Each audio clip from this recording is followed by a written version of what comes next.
Greetings, strangers, queer and pleasant. I'm not Laura Kate Magnet Dale. I'm not Jane Aerith Magnet Dale, and welcome to another episode of Queer and Pleasant Strangers.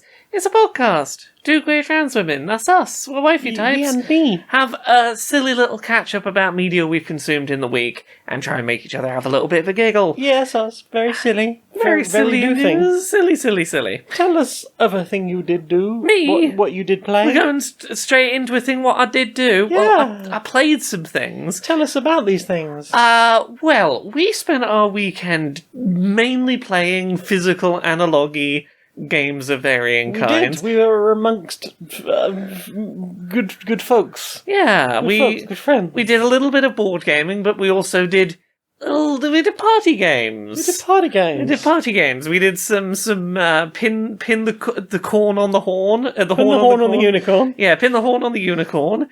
We did some pass the parcel with some of the layers you would open and there'd be a game inside the layer and we'd stop and play a game mid pass the parcel. Inception of game. Yeah. But we did some board games at the weekend. Yeah. We played some Donna Dinner Party. We did. This is a hidden role game like werewolf mafia, things like that. Yeah. It's a very simple one. However many people are playing, that's how much food you need to survive the round. Mm-hmm. You can put in your cards in face down, and you can lie about what you're placing in. Are you putting in 2 food, 1 food, medicine to counteract poison, or poison that ruins the whole food supply? Mm-hmm. And if you're even a little bit short, someone at the circle's got to be eaten to make up the all food immediately shortfall. resort to cannibalism. Yep, and you're going to have to try and work out who lied about what they were putting in. Maybe you've got one-off action cards you can use to do things. Mm-hmm. You might have a roll at the table that might influence what you can do a little bit. Yep. But it's a very streamlined hidden role game. Yeah, you could get through a game in like 10, 15 minutes. It is fundamentally, there is only one resource you need to work out, which is there enough food? Did someone lie about what food they put in, or did someone ruin the food supply? And the camp leader has a chance to look at somebody's what they put in. Yeah. And can, if they happen to be a cannibal, they can obviously lie about that, and that will in turn cause some inter-party conflict. Yeah. As someone desperately protests their innocence.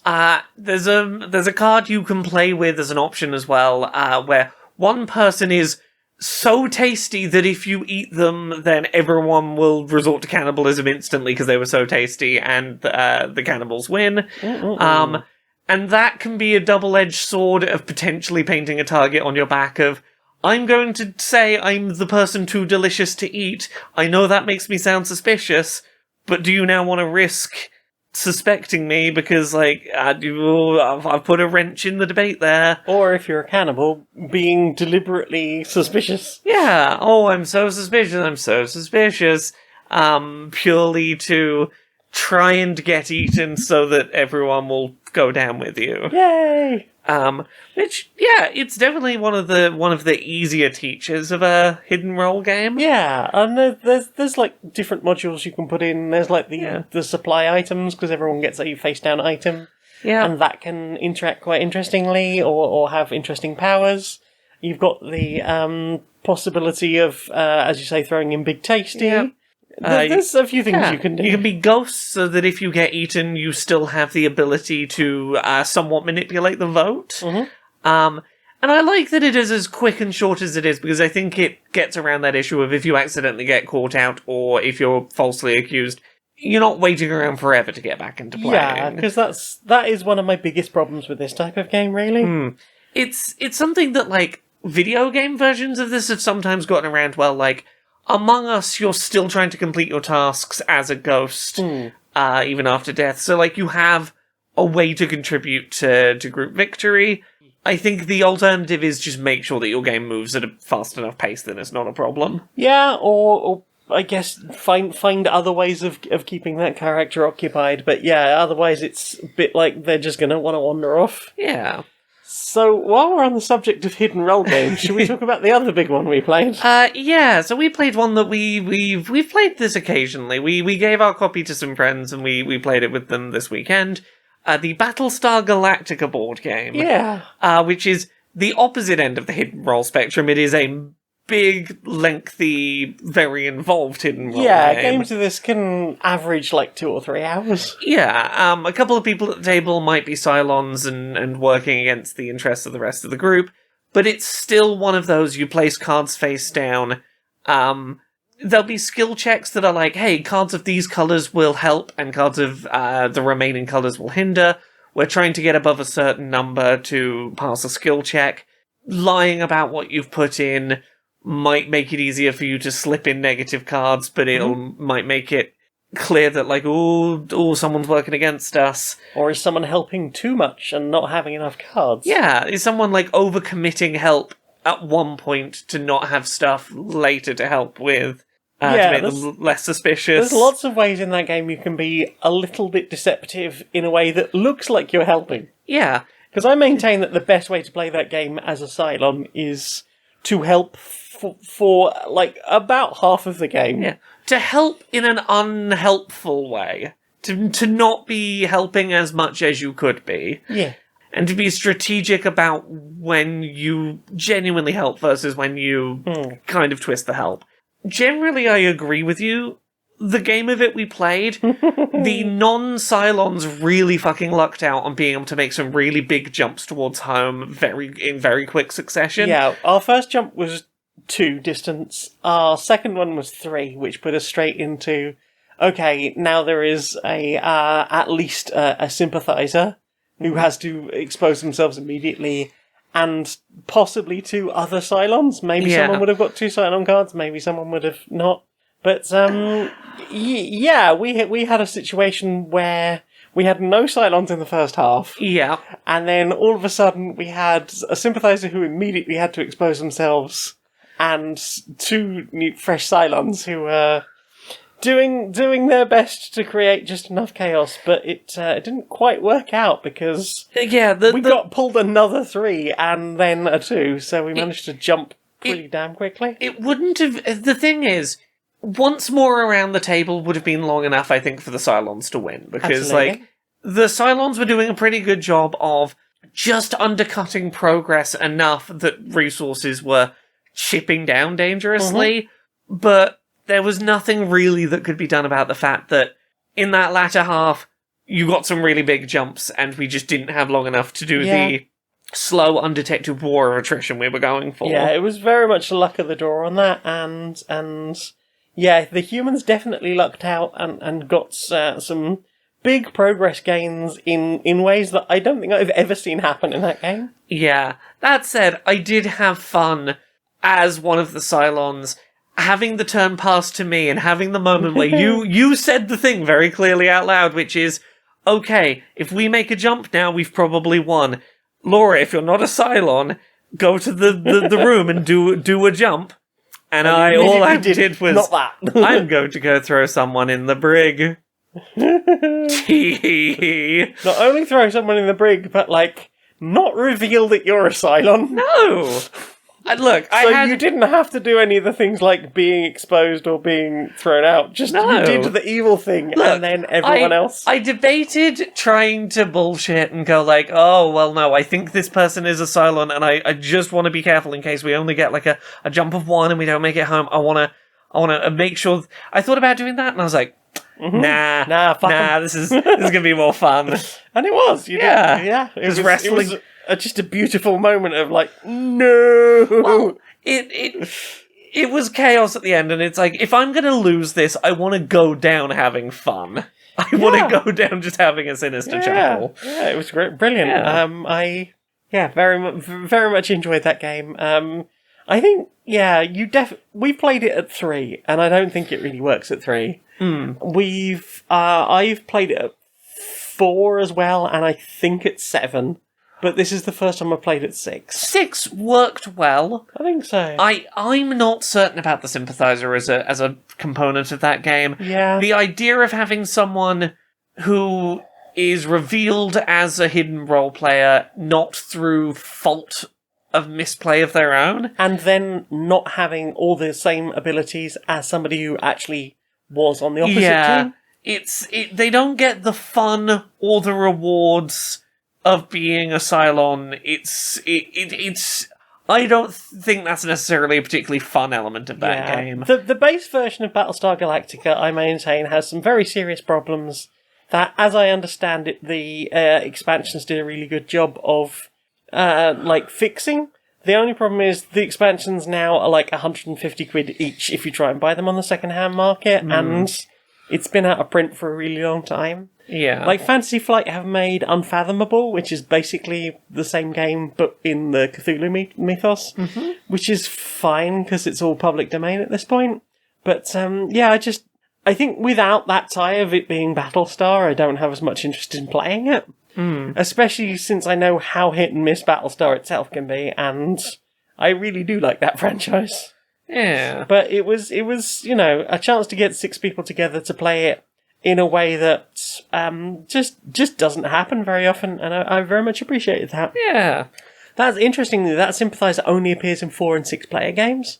So, it was, I think that was the first time I'd ever seen the sympathizer. Yeah. But yeah, that was Battlestar, had a good time. We played one other board gamey game that I've talked a lot with other people about, but don't think I've ever actually played. It's certainly one I've never played. Codenames? Yes. Yeah, so the idea of Codenames is that you have a 5x5 grid of words on a table, and you're split into 2 teams, your red team and your blue team, and one member of each team can see a card that's like, oh, these things on the 5x5 grid are your team's ones you're trying to communicate, and these ones are the other team's words on the table they're trying to communicate. And you're trying to give one-word clues. You can say, like, a single word, and how many of the words on the table that clue is trying to communicate. So you might go, Easter 3, and maybe the 3 words that I'm trying to communicate to my team with that are chick, like there's a lot of chick imagery around Easter, Jesus and angel. Yeah. Where it's like, you can see the link between all of those and Easter, and by having said a number, the team has a sense of how much they should be sort of stretching the definition of that clue to reach multiple things. The idea being that, like, at the start you might be able to find, like, a one-word clue that can apply to, like, 3 things, and hopefully not accidentally apply to anything you didn't mean it to. Yeah, I definitely fell into that one when I was on clue giving detail, just like giving a clue, thinking I'd thought it all through, and then immediately realising, oh fuck, no, you've spotted something that I just didn't put together. There's few worse feelings than going like, I think the one I remember you doing was pirate, and then you'd not realise the word ship was there, and everyone instantly went, well, pirate ship's the obvious one. Obviously that's one of the answers. And they were right to think that, but I apparently had completely missed that.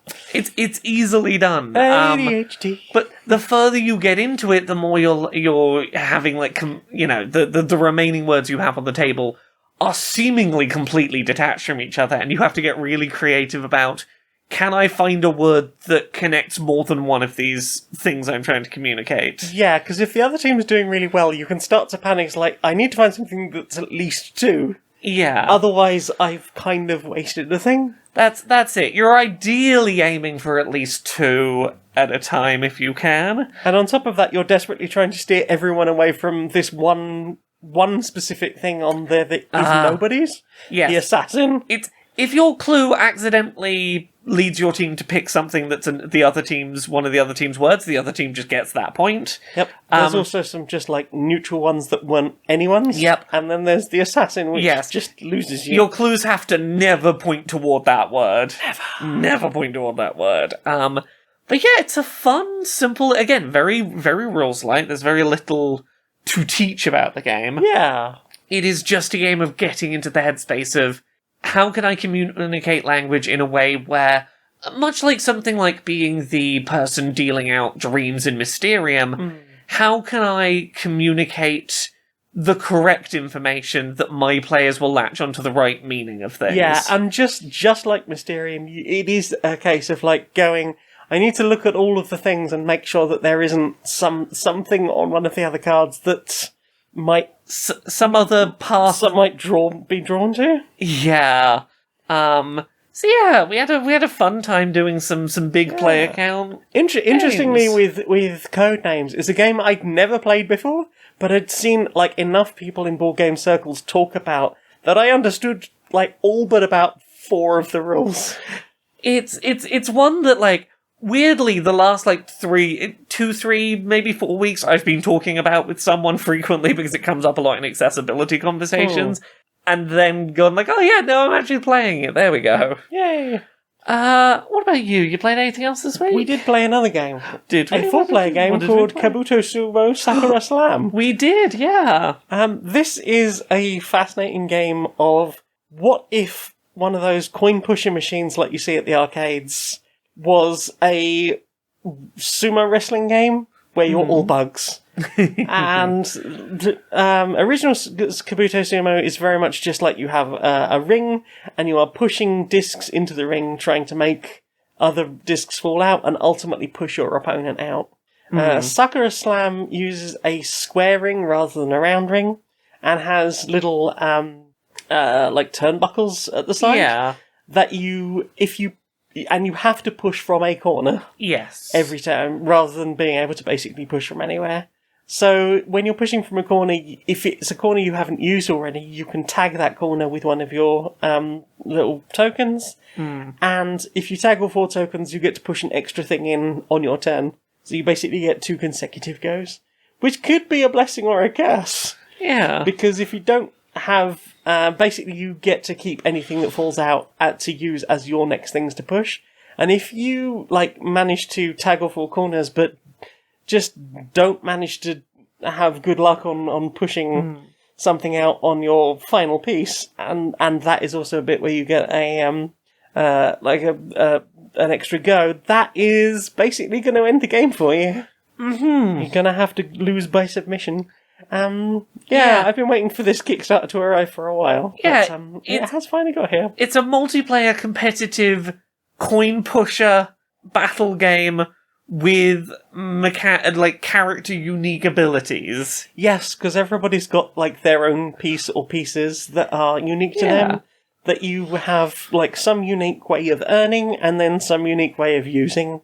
They might have special moves, they might do certain things once they're in the ring. I played it as one that was like a beetle that was good at baseball, so it had a sort of claw-esque baseball bat that hooked onto one of the corners of the ring, and I could use a resource to make it do a circular loop around the corner post. Which was knocking you off a whole bunch of extra things. Yeah, made it very reasonable for me to get more pennies to push with. Yeah, you didn't seem to ever be short of ammunition in that. And if I could push another player's player token close enough to that corner, it was gonna be a basically auto win, and that was like a really nice power to play with.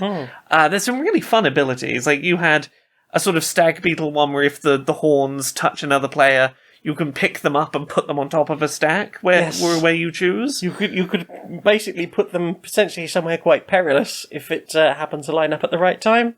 And then there's like a bee where you slowly earn... there's like a queen bee where you're slowly earning bees by doing certain things, and then you can push all of the bees at once in a big line. And they sort of connect together, but also they're a little bit floppy. So they will kind of, flop in different ways. But in some ways you could almost create little barriers across the ring with them. And it was, pretty fascinating to see that one. But yeah, I've been waiting for this to arrive for a while. It's finally got here. And yeah, I think everyone had a lot of fun with that. Yeah. Yeah. What about you? Have you played anything else? Other than that, I've just been continuing to play Babysitting Mama. I'm back in on that, trying to world record chase. The Yuto individual baby world record that I'm currently trying to retake is the current record holder did a very clean run. It's like a 40-minute run for this one individual baby, and theirs is a run with basically no mistakes. Nice. In order to beat the record, it's going to have to be a basically no mistakes plus doing really well on the time subjective bits of the run. So before I had a North American copy of the game, I was about 4 minutes behind the record. Yeah. Got a North American copy, got that down to about 25 seconds behind the record. Nice. I've shaved about 15 seconds off over the last couple of streams of attempts I've done. I'm now down to 8 seconds that I need to shave off my personal best to retake the record. I can tell that it's going to be a tight record to take because the person who set the record, the description on speedrun.com under their record is simply, "I'm finished." And I'm like, yeah. Hopefully you'll never come back for this. It very much seems like that person wanted to set a very strong, like, the best they could do record on the box art character's individual level. And I'm like, yeah, I totally understand that. That's a reasonable one to go for. I know I can do it. I'm just gonna need a really good run. It's one of those, it's a 40-minute run where a single mistake, I'm probably going to have to reset the run. I'm going to need 40 minutes of consistency and to be on I'm on an unexpectedly good pace. So we'll see. I am determined to retake that record. It's fun having such a tight one to try and take. Yeah. So yeah, that's what I've been playing. Yeah, and I guess by virtue of having done like some of the shorter records, you've had at least a bit of time to practice now with various mini games. Which I guess you'd been a little bit out of practice for during your brief hiatus from running. Partially that. Part of it's just I'm having to get over. There is a mental barrier that I recognise I come up against this sometimes, which is when I am trying to take a very tight world record.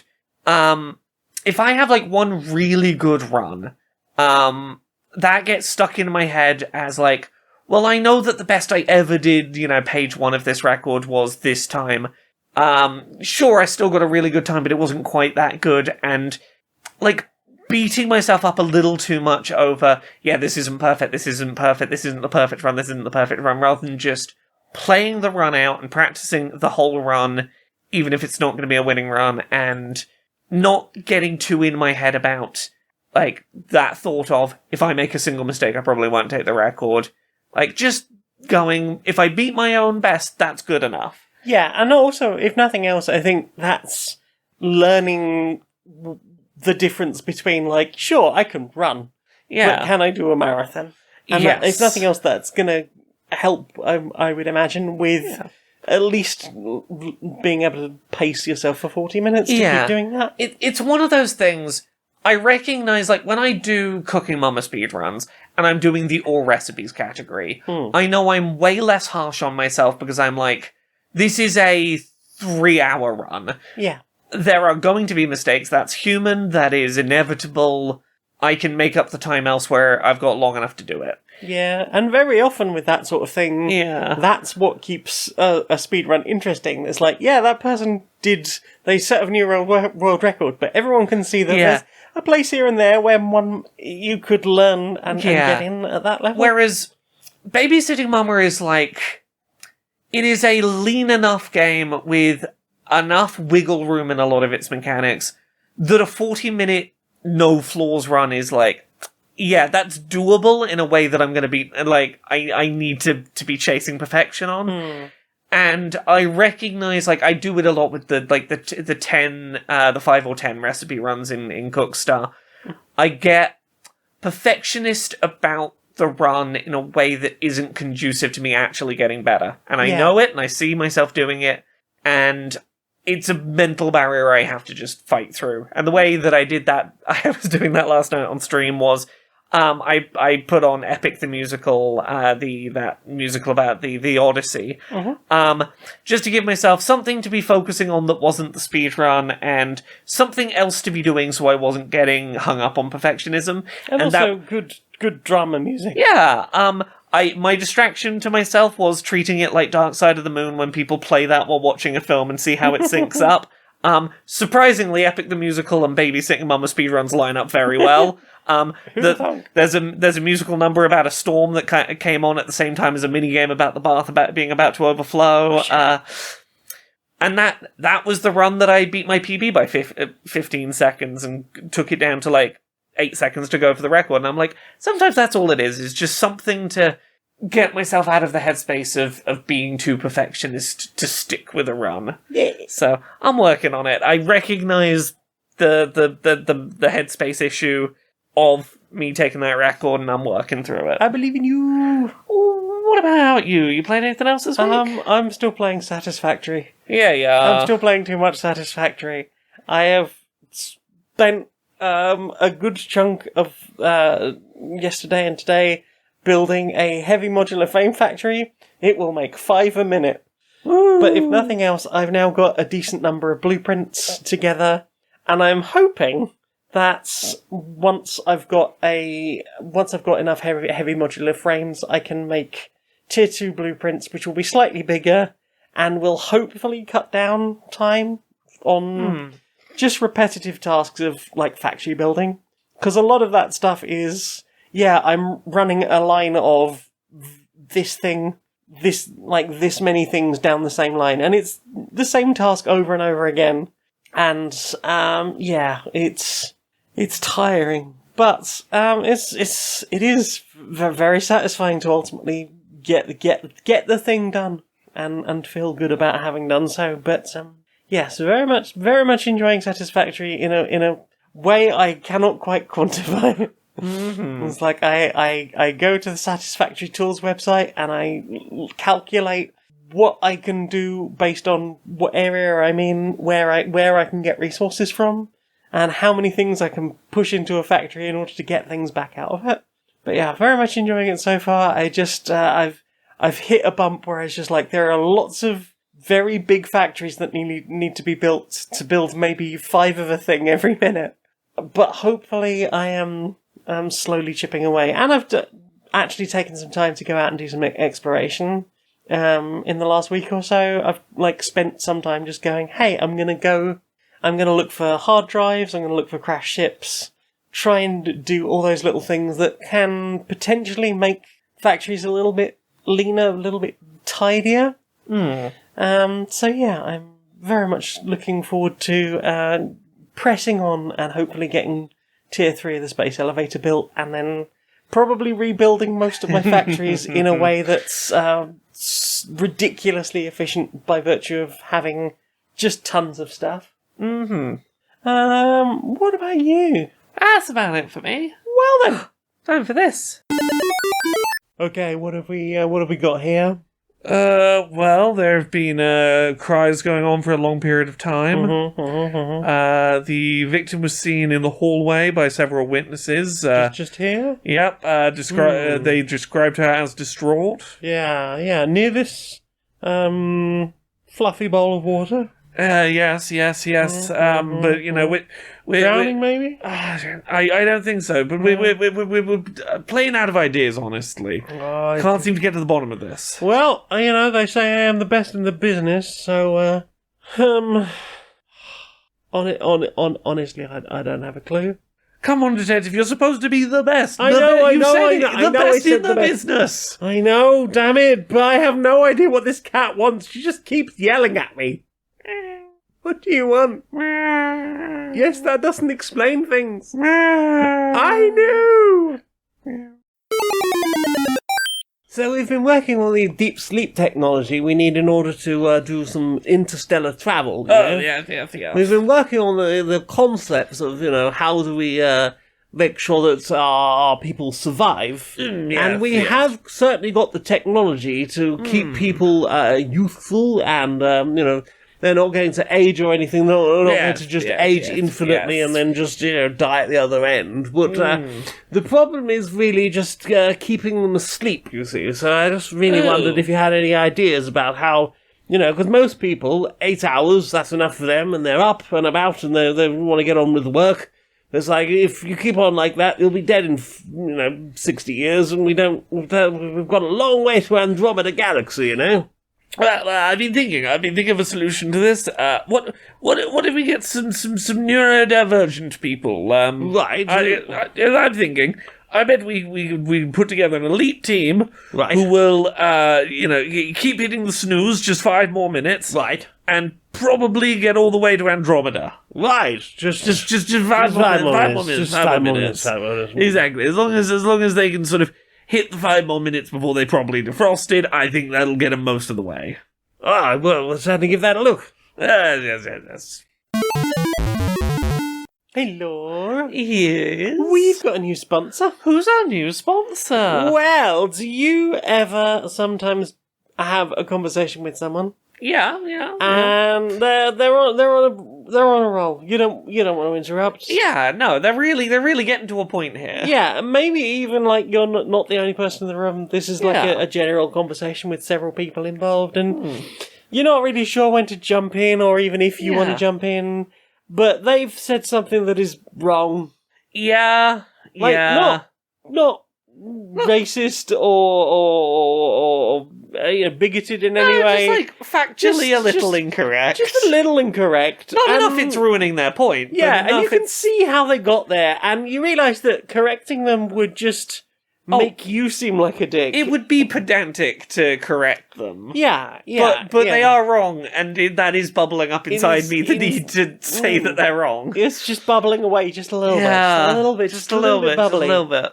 Well, what if this week's sponsor, the Network.lol.net, not associated with Dropout? No, just they don't own the phrase actually in context. No. No, this is actually, you know what? Actually. Ah, clever. There we go. I'm glad we've managed to change somebody else's copy. I'll email the sponsor. No, they like the name. It's actually now. Okay, that's the actually network.lol.net. You can just post the correction into the void. Yeah. You'll have got it out of your system. You'll feel like people heard it. The app will ping as if you got likes on it. Yeah. Yeah, I definitely... I don't need to correct them anymore. Yeah. I typed the correction and got dopamine. Shout, let it all out into the void, where it will never be heard by anyone, and not bother anyone, and not have derailed a conversation. Oh, I feel so much better.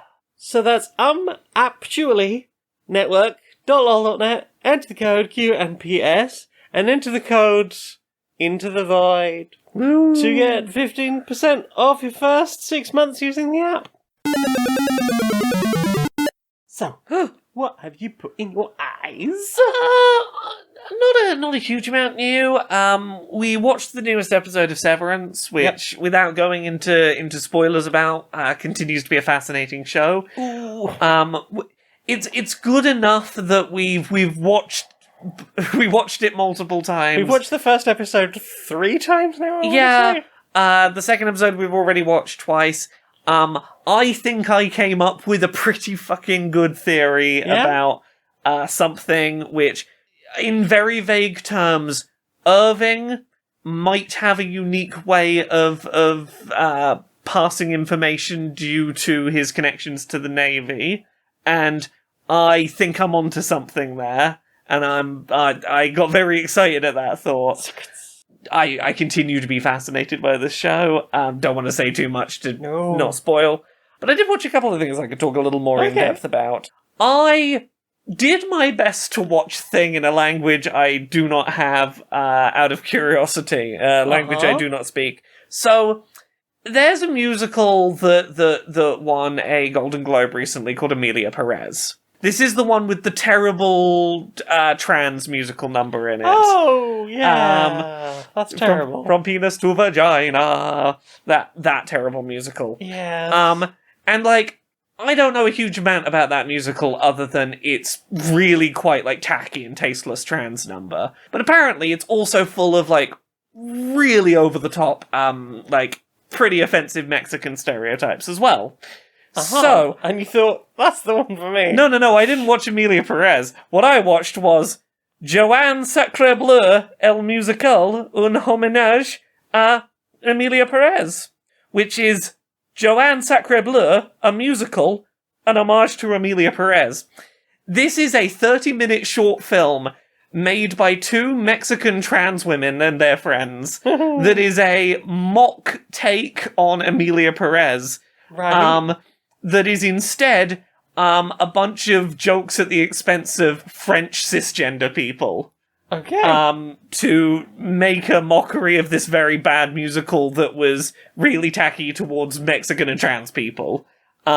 Here is what I could understand of this with the little bit of understanding of, like, I know a bit of French, a bit of German, I know enough to, and a little bit of Spanish, and enough to, like, muddle through some of the language. Okay.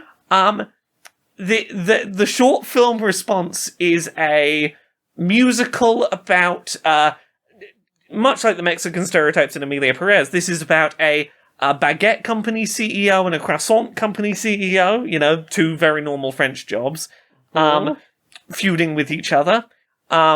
France, as depicted by these filmmakers, there are mimes everywhere, everyone has moustaches, everyone wears a chef's hat, and everyone is being ratatouilleed at all times. You can always spot a tiny little toy rat somewhere on the person.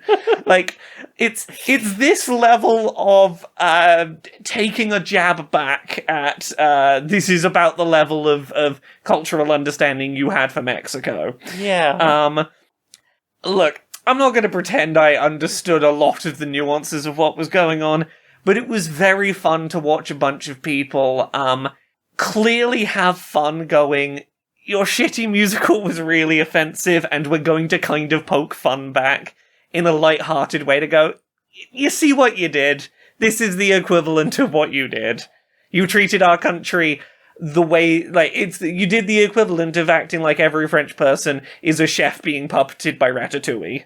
Or a mime. And everyone smokes and has moustaches and drinks red wine for every meal. It's like, okay, I see.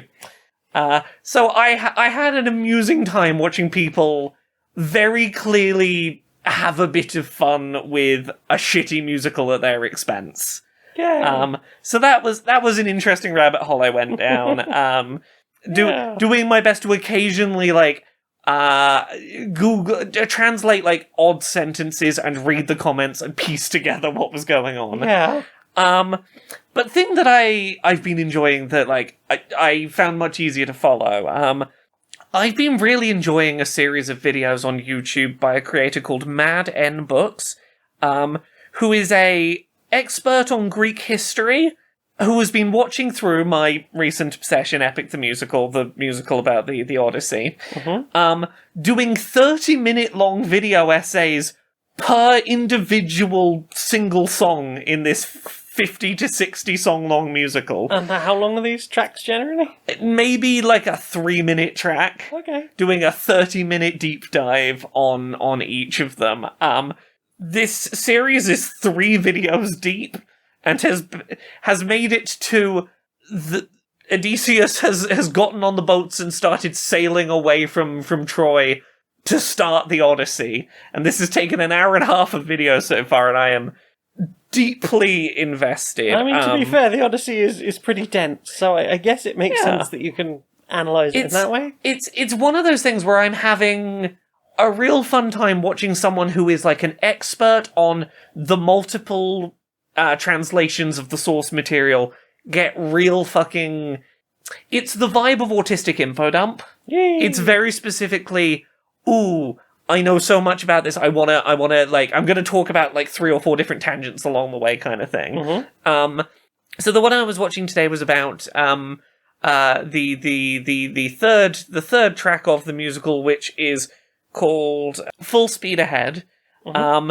And you know that this is, I knew this was the right YouTuber for me when, before the song had even begun, she got onto a 15-minute tangent, like 10 to 15-minute tangent about trying to work out roughly how many men Odysseus would have had under his command at this point in the narrative of sailing away from Troy, to then have the first line of the song be, he's got 600 men under his command, to then go into a continued diversion of 600 seems like a really weird number. Let's go into the source material. Okay, now I've got to talk about, like, the scholarly arguments about this. Scholars can't decide how many men he would have had. Sure, 600 is like a theoretically plausible number. I'd have thought more like 300. The very next line, like, we're on line 2 and like 20 minutes into the video, and it's brought up to, like, 600 men under my command, 600 miles into the journey home's going to be. And then she's instantly like,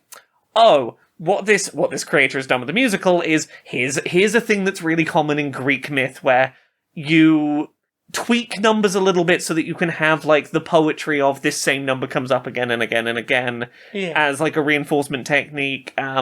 Like, you sometimes get, like, the 12 trials and the 12 days, and, like, the same number will come up several times. So this is, like, 20 minutes of video to get to. I wonder how many men are going to be, how many men he's going to have. Oh, he's got that many men. That seems like a weird number of men. Oh, it's to fit the number of miles into, like, okay, no, totally understand. It's that level of, like, nitty-gritty depth that I'm really loving. Yeah. I've been fascinated because I've gone into Epic as someone that, like, knows some stuff about the Odyssey, but is not, like, by any means an expert. And there is a character who is a speaking character, gets musical numbers early in the musical before things go bad for him, who was, during the discussion of this third song, as soon as he comes up, she goes on a really interesting tangent about this being a character who is named, but is basically a non-character. He exists. He's named to be a close friend of Odysseus, and then he dies. And being very interested in, like, where are they going to spin him into? How are they going to spin him into a speaking role character? As someone that's just sort of assumed he was meant to be part of the narrative, because he's used in a very effective way in the musical to reinforce a lot of themes. Right. And I'm now deeply fascinated. I'm invested in how this classics nerd is going to respond to It's more of that person than we would expect. It's more of that character than is to be expected, but does that make sense to reinforce the themes that this musical is using that character to sort of reinforce? Yeah. So, I'm already learning new things about the Odyssey that I'm now like, I can't wait to see how you're going to react to this choice that I know is coming up, that the creators made. I'm having a lot of fun watching this person, like, deep dive, pull out books off the shelf to be like, ooh, that line of the thing was interesting. Let me grab, like, 3 different translations of the Odyssey off my shelf. And, like, we're going to have to cut because this is going to take me a minute to flip through and find what I'm looking for. I love watching someone, like, that knowledgeable about a thing that I, like, really fucking nerd out about it. Yeah, I mean, generally I like watching people nerd out about things. Yeah. It's just something very contagious about, like, just someone who really, really likes a thing, talking with passion about their interest. And I'm very much appreciating that she's taking the approach of not being upset if the musical diverges from the source material, but coming in with a very curious nature, a very, like, ooh, I wonder why they made that choice. Can I try and preempt where they're going with this choice? Yeah. Like, she's her take seems to be, the person who made this musical clearly knows a lot about this story, like, knows a lot of, like, really niche stuff. So I'm going to assume that changes weren't made for no reason. Yeah. I wanna pull the thread, see where it goes. So yes, this is a creator called Mad N Books, all one word. I'm very into what they're doing. Yay. They've been very interesting. Yay. What about you? What have you been watching? That's it for me. Yeah. Just a Severance week. Lots of Severance on repeat. Lots of Severance. Yeah, interviews about Severance, more Severance, Severance. All the Severance. Yeah. I watched a thing at cinema I don't think I've talked about on here yet. Ooh. I saw a film called Flight Risk. Oh yeah, this is the Mark Wahlberg thing. The idea is someone who's an accountant for a criminal organization gets caught by the feds and instantly is like, hey, I will testify against, like, the bigger people in the crime family If you give me immunity, you give me immunity, I'll testify against them. I've got all the paper trails, and he needs to be flown to trial on a tight deadline. The trial can't be held up at all. So like this air marshal has to rent a pilot and a private little airplane to fly him to trial, and the pilot. He's not to be trusted. He's naughty. He's a member of the crime family. He's trying to stop this guy getting to the trial to testify. And if you think that's a spoiler, that's exactly what the trailer said. Yeah, so. that is the premise is drama. Oopsie, you're now trapped in an aircraft that you don't know how to fly. That you don't know how to fly. Where the only person in the aircraft who knows how to fly it is the person you cannot trust. What you gonna do? Yeah, this is one of those films that I really appreciate. Like, you can see that it is filmed on a very reasonable budget, in that I imagine a lot of this film was filmed on one set of an interior of a plane, probably surrounded by green screen or big screens around the windows, and some kind of hydraulics to move the body with the actors in around. And maybe some stock footage of various mountain ranges. Yeah, some fighter jet and mountain stock footage, and maybe a sequence landing a plane. It is a film that is like primarily 3 on-screen actors and a handful of voice actors. And they do a good job with doing a sort of like contained bottle episode tense narrative out of that. I think more of ultimately what the film's point ends up being is Mark Wahlberg's character is less of an important element of the film than I thought he would be.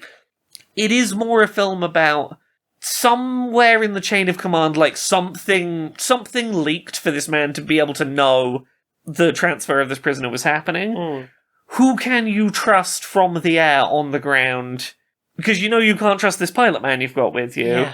If you manage to get in touch with people on the ground, who do you trust not to be the reason he's here in this plane in the first place? How far does this go?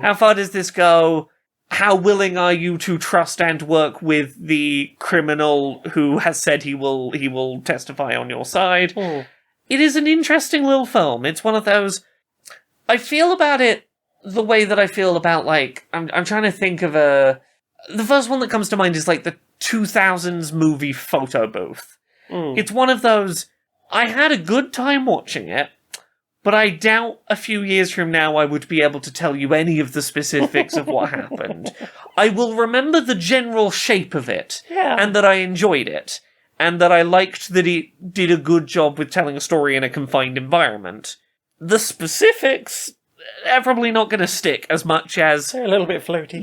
The overall package was enjoyable, even if it didn't really have, like, moments that were standouts by themselves. It worked better as a sum of its parts than the individual parts felt like they would have done. Yeah. It came together well. So yeah, that was the thing I watched this week. I think that's it for both of us. Well then. Time for this.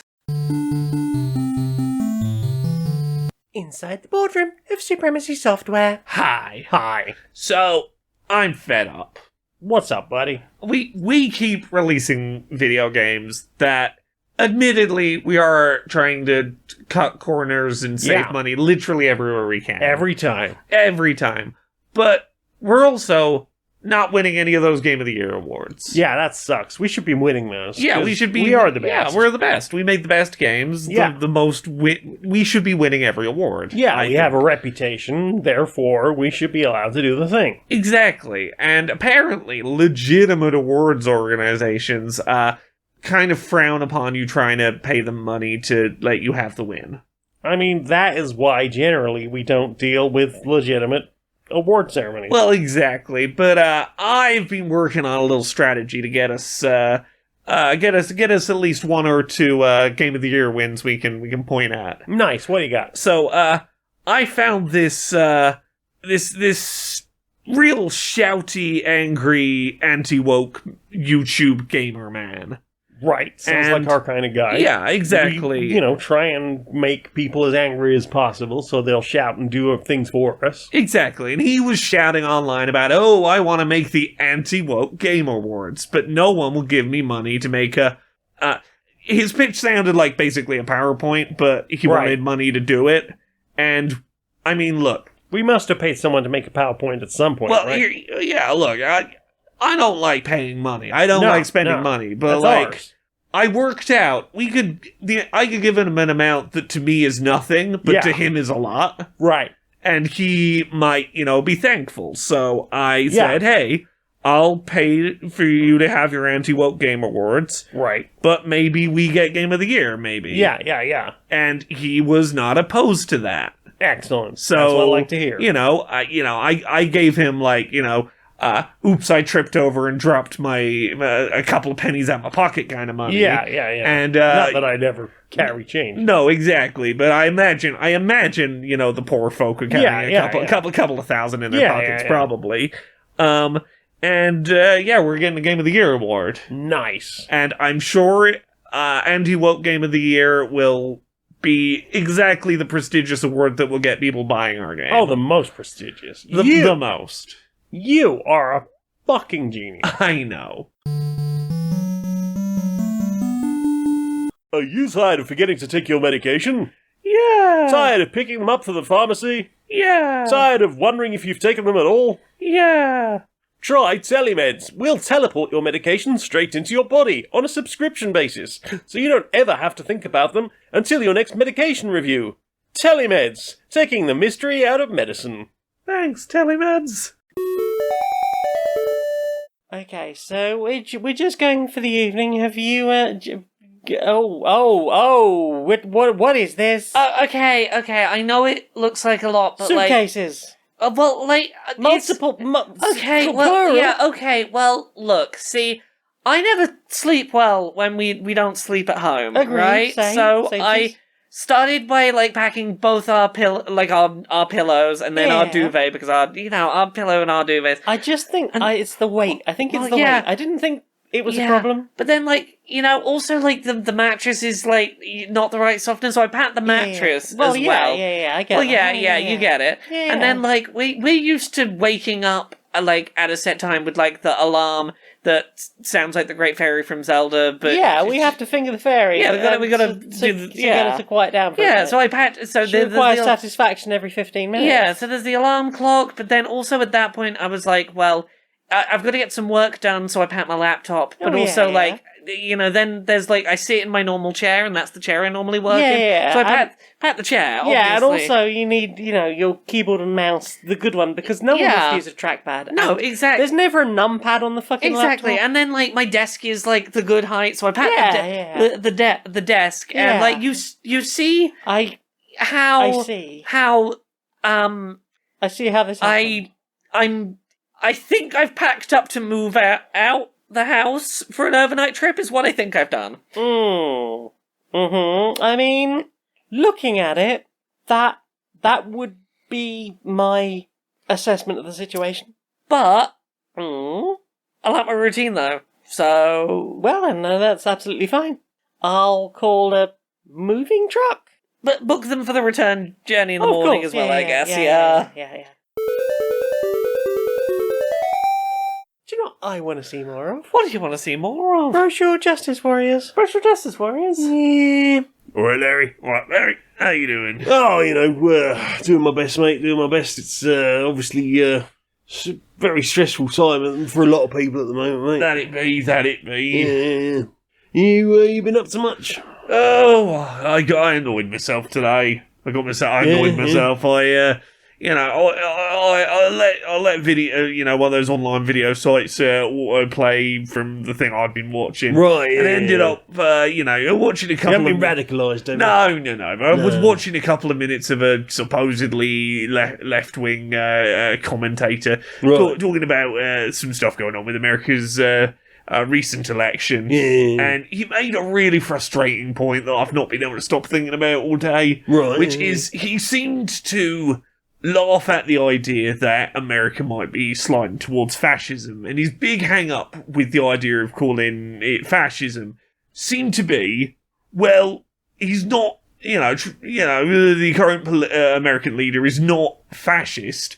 He's doing things he legally has the right to do with powers he was given by, the populace as a democratically elected leader. Yeah, but, there have been plenty of fascist leaders that have been democratically elected. Yeah. And not every leader in the world, has been, deposed by the CIA and then installed in some part of coup by a military force. It's not run by the CIA. Because, he kept pointing at, very clearly fashy things that were happening, such as,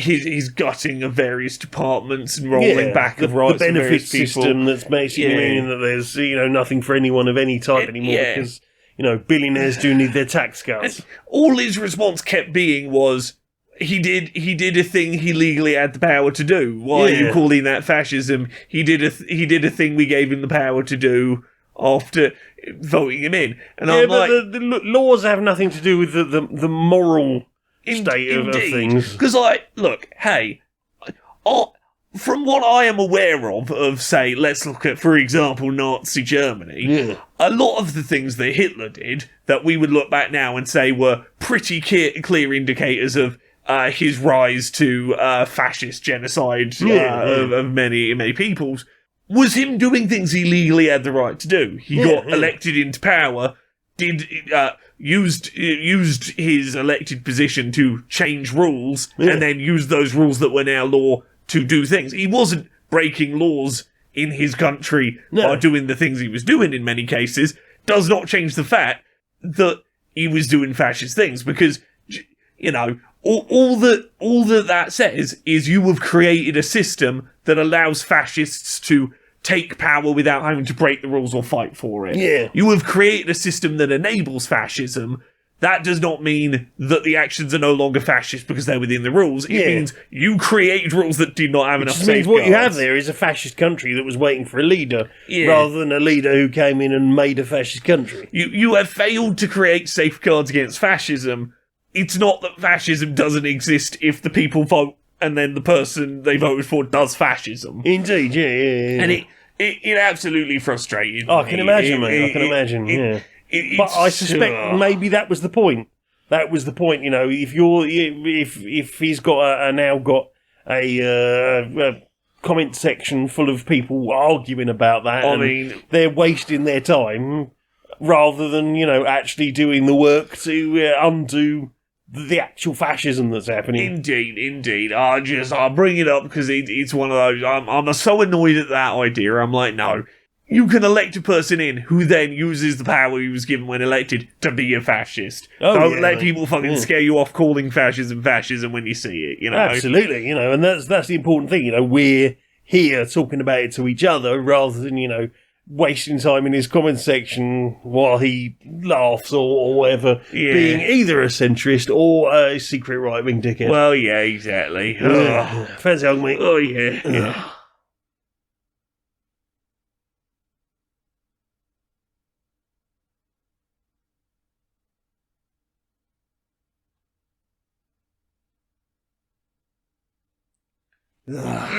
Good hug, mate. Good hug. Legal and, comforting. Yeah, he's both of those. Yeah. And in no way horrifying to anyone else. I would hope so. Yeah, well, I think I'm going to go and have a little lie down, mate. Oh, sounds lovely. Nice. So, Laura, yes, you do things on the internet. I do stuff on the internet. People want to see those things. Where they find those things? They find those things at Laura K. Buzz pretty much everywhere on the internet. Mm-hmm. Laura K. Buzz on Blue Sky, on Twitch, on YouTube, on Patreon. That's the one that pays the bills. You can find me in all the places. The week that this goes up, I'll have a episode of Accessibility about trying to make speedrunning accessible that I think is well worth checking out. There'll be a new episode of Control Alt Access that will be up probably by the time you hear this. there's maybe going to be some other bits. I don't know whether some other bits are going up, but just keep an eye on Laura K. Buzz. You'll see all the stuff I'm up to. Yay! What about you? Where are you out on the internet? I've got a link tree. It's linktree.ee/Janiac, Janiac. You can find all the things I've done, and you can help support me at patreon.com/stonedmonkeyradio. And that's it for me. So, Laura, would you sing us out, please, darling? Until next time, be a stranger.